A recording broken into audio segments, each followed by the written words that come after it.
こんにちは、みつぐ佐々木チャンネルです。今日もよろしくお願いします。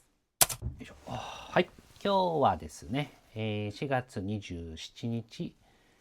月曜日です。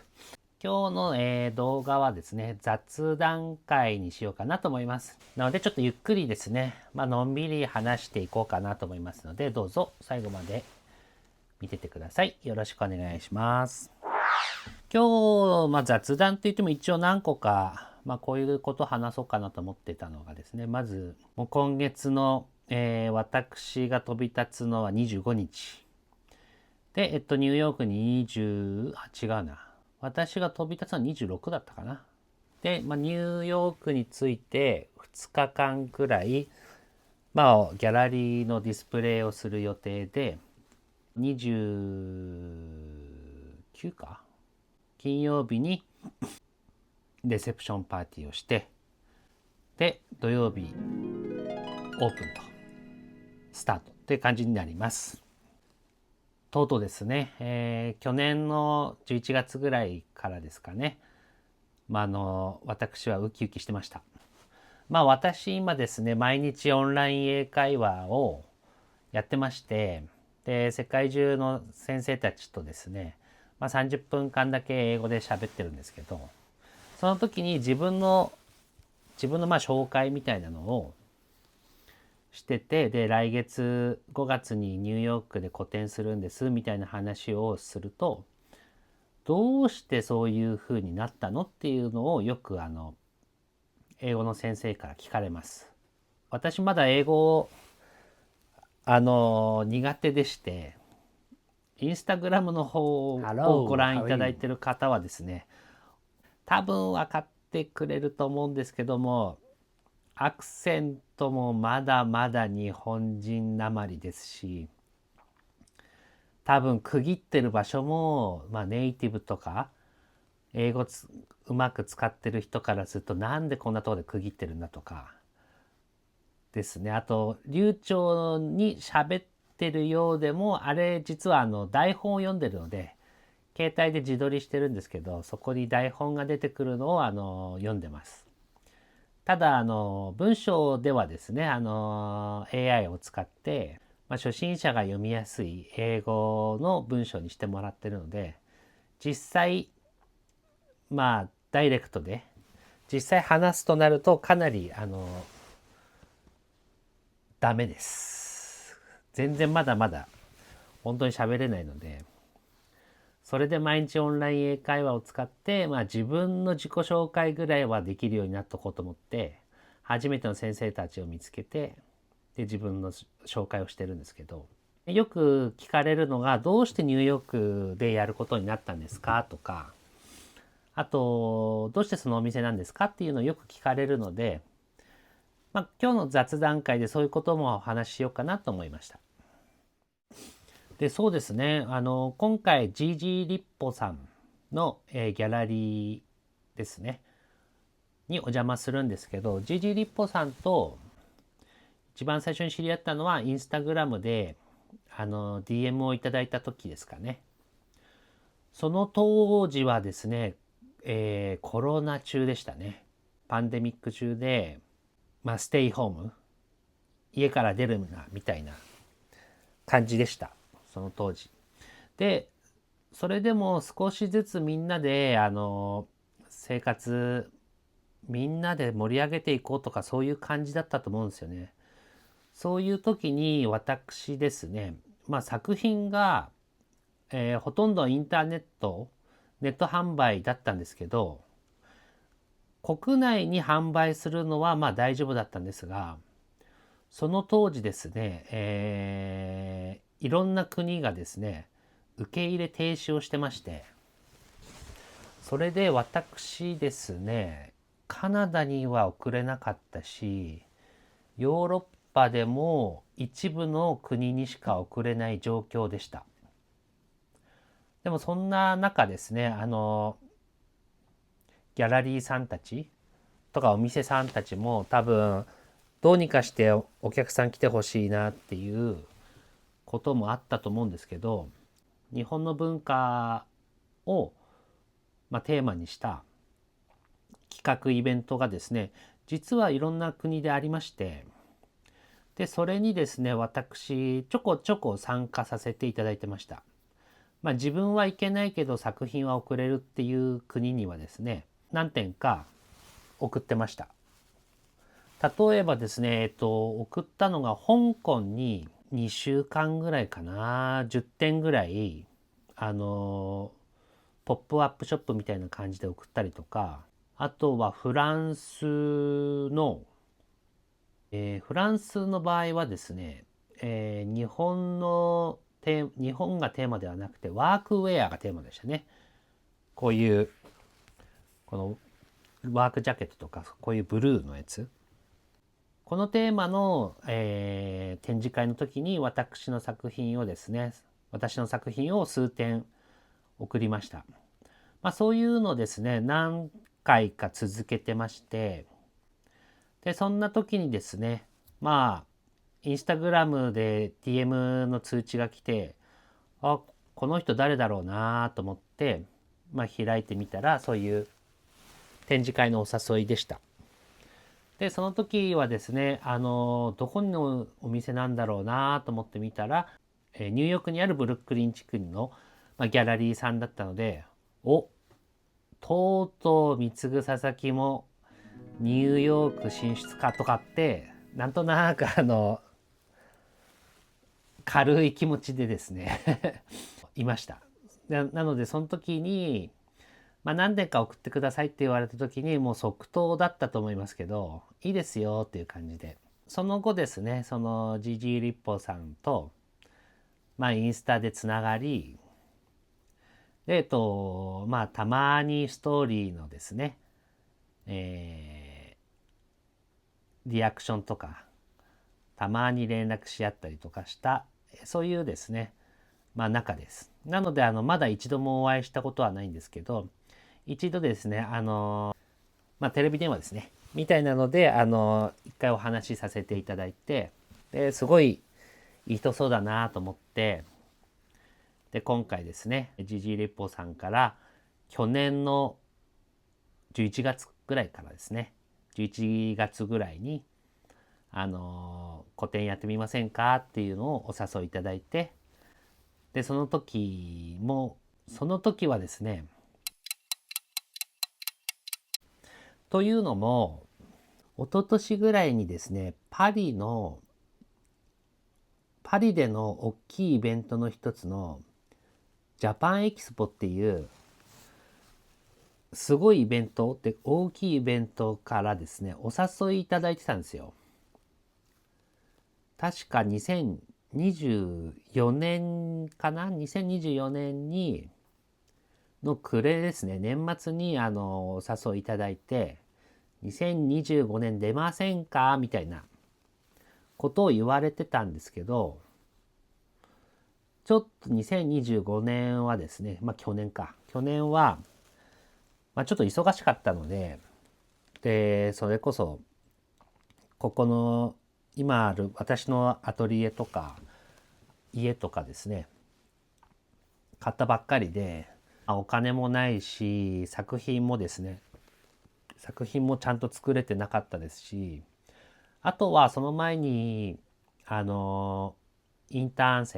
スから来るインターン生の話もあったりとかしてたんで、2025年はちょっと無理かなって言って、でも次の年だったら出れるかもしれませんっていうことを思ってました。なので、本当は2026年に、今年ですね、パリでのジャパンエキスポに行こうかなと思ってたんですよ。で、それをですね、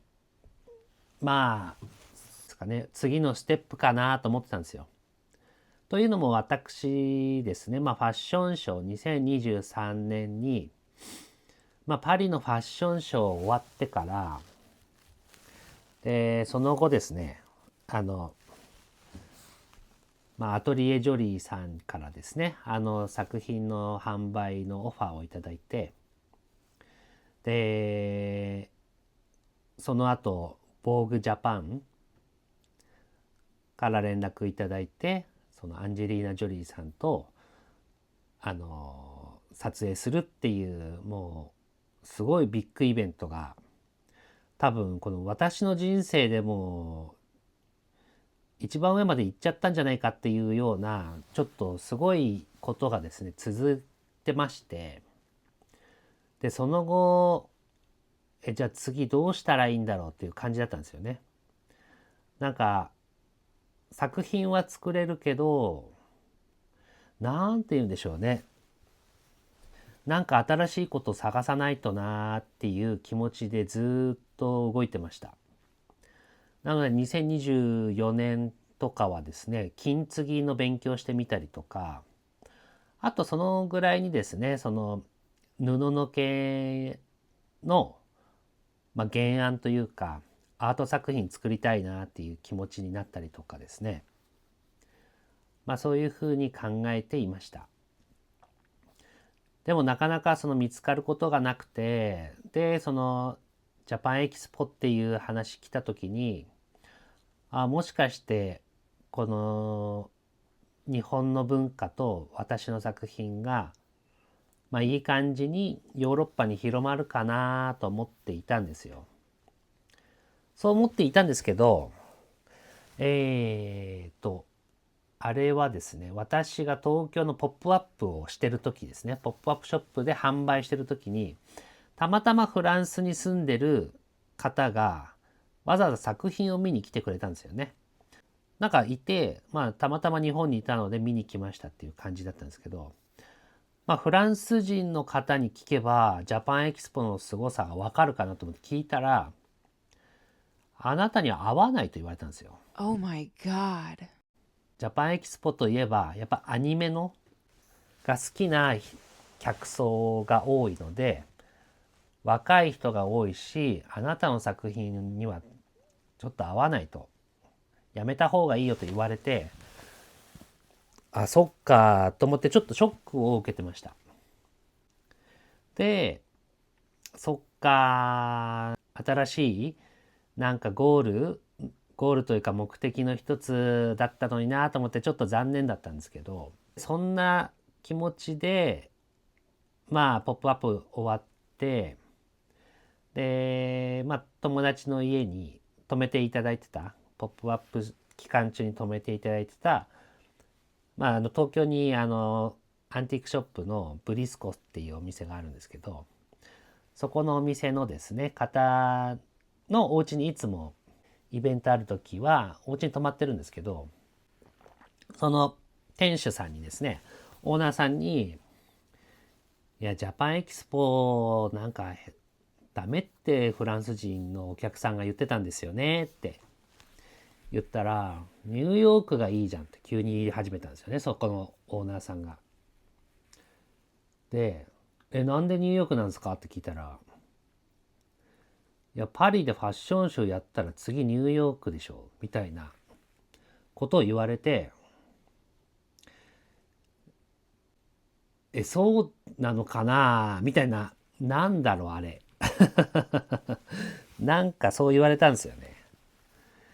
で、しかもなんか自信満々に言うので、確かにそうかみたいな風に思ってきて、確かにパリでファッションショーやったし、そうなったら次、大きい街といえばニューヨークか。と思って、そっか、ニューヨークか。ニューヨークといえば、アトリエジョリーさんが、ニューヨークにあるから、じゃあ展示会とか、どうかなと思って一応企画をアトリエジョリーさんに送ったんですよね。でも、いい企画ですね、みたいな感じで終わったんですけど、やっぱちょっとダメだったかなと思って、じゃあ自分で探すかなと思ったんですよ。ギャラリー自分で探すとなると、いろいろ大変そうだなと思って、その、現地、ニューヨーク行ったことがないので、ラックとかのレンタルする場所とかも一から探さなきゃいけないし、結構大変そうだな、でもちょっとやってみようかなと思った矢先にですね、その GG 立法さんからインスタの DM で、久しぶりに連絡があって、で、ちょっとやり取りしてたら、個展やってみないかっていうふうに、誘っていただいて、これはなんか、そう、運命を感じたんですよ。で、やるしかないと思って、やろうと決めました。で、今回ニューヨークのですね、ギャラリー GG 立法さんに行って、私のですね、ディスプレイをさせていただこうと思います。で、一つだけですね、彼からですね、リクエストがあったのが、その前回、2021年から2022年に送った時に、浮世絵のですね、葛飾北斎の神奈川沖浪裏、それをですね、ディスプレイしてもらったら、その時にお客さんがですね、たくさんなんだこれはって言って見に来てくれた人が結構多かったみたいで、なので、日本とわかるような浮世絵のものとかを何かアート作品で作ってほしいっていうオファーがありまして、で、同じ作品作るのもちょっとなぁと思ったので、で、今回はですね、風神雷神の絵を作ってみた感じです。うん。で、しかもですね、ちょうど布の毛スピリッツ・オブ・ファブリックというプロジェクトも進めていたので、それとも相性もいいし、で、ボロとの相性もいいし、で、日本のアイコンにもなる風神雷神。これがベストだなと思ったので、これを選びました。で、その他にですね、洋服の作品もですね、今のところ50点ぐらいを持っていこうかなと思っております。はい。スーパーボロボロコレクションと、あとヴィンテージリメイクシリーズ、両方ともですね、ほとんど全部持っていこうかなと考えております。5月の上旬にはですね、発送しておきたいなと思ってます。輸出か、日本からすると輸出かになるんですけど、アメリカの税関でですね、ちょっと止められちゃったりすると、展示会に間に合わないとかっていうこともあり得るので、そうならないためにも少し早めに送っとこうかなと考えております。なのでオンラインショップでからですね、ちょっと消えちゃいます。2ヶ月ぐらい。なのでですね、まだちょっと迷ってる方いらっしゃいましたら、早めにですね、ご購入お願いします。今のうちにですね、買っていただけると私のですね、ニューヨーク滞在費にもなりますので、応援するつもりで、応援という形でご購入いただいても嬉しいです。どうぞよろしくお願いします。やっぱりですね、やっぱ私、ネットショップで、お客さんとは会わない感じですけど、でもなんか人とのつながりってすごい大事だなと本当に感じました。やっぱりそのポップアップしてくれるような、してくれたお店さんとかもですね、あとはその取り扱わせてくれっていう人たちもいらっしゃいましたし、あとコラボしてくださいってお誘いいただけたりとか、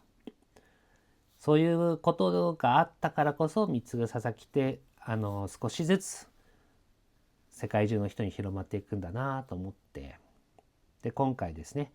ニューヨークでできるっていうのもまたまたすごいことだなと自分でも思って、本当に頑張っていきたいと思います。という感じですかね、今日の雑談会は。ちょっといろいろ本当はですね、なんか昔の話とか古着屋だった頃の話とかですね、あとは古着屋から佐々木用品店に変わって、でそこから自分リメイク始めたんですよ。2014年からパッチワークを始めたんですけど、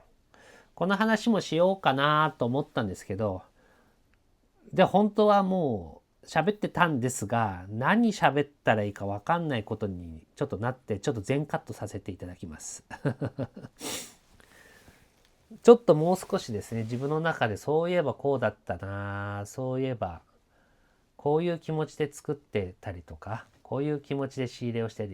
たりとかですね、のをもっとよく思い出してからですね、喋ろうかなと思います。やっぱり、こういう記録として残るものは、ちゃんとしとかないと、後々なんか前と言ってることは違うじゃねえかってなったら嫌なので、またですね、今度の機会にしようと思います。昔話は。ですね。という感じで今日はおしまいにしようかなと思います。雑談会と言いましたけど、一つだけのテーマになっちゃいましたね。ニューヨークの個展についてでした。とにかく頑張ってニューヨークの方々にもっと貢ぐ佐々木を広められるようにですね、頑張ってきます。よろしくお願いします。ではご視聴いただきありがとうございました。ではチャンネル登録と、あとはいいねボタンと、あともし何かですね、ご意見とかあれば、コメント残しててください。ありがとうございます。ではまた。